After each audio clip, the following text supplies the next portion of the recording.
আসসালামু আলাইকুম, কেমন আছেন সবাই? আজকে আমি একটা মজার রেসিপি নিয়ে এসেছি, আলু দিয়ে পুঁই শাকের ফল ভাজি। এই ভাজিটা খেতে দারুণ লাগে, গরম ভাতের সাথে খেলে মজাই আলাদা। চলুন তাহলে শুরু করা যাক পুঁই শাকের ফল ভাজি। তো কড়াইয়ে প্রথমে আমি পেঁয়াজ কুচি আর কাঁচামরিচ দিলাম, সামান্য তেল দিলাম। পেঁয়াজটা হালকা ভেজে নিব। এ পর্যায়ে হলুদ আর লবণ দিয়ে ভেজে নিব।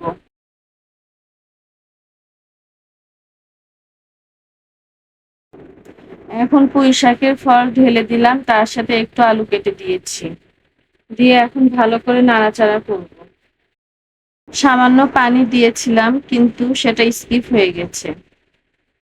সিদ্ধ হওয়ার জন্য ঢেকে দিব। পুঁই শাকের ফলটা আমার সিদ্ধ হয়ে গেছে।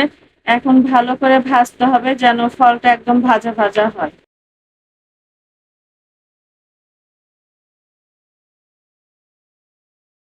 ভাজি একদম রেডি, এবার প্লেটে তুলে নিলাম।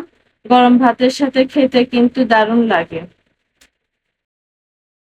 আশা করি রেসিপিটা আপনাদের ভালো লেগেছে।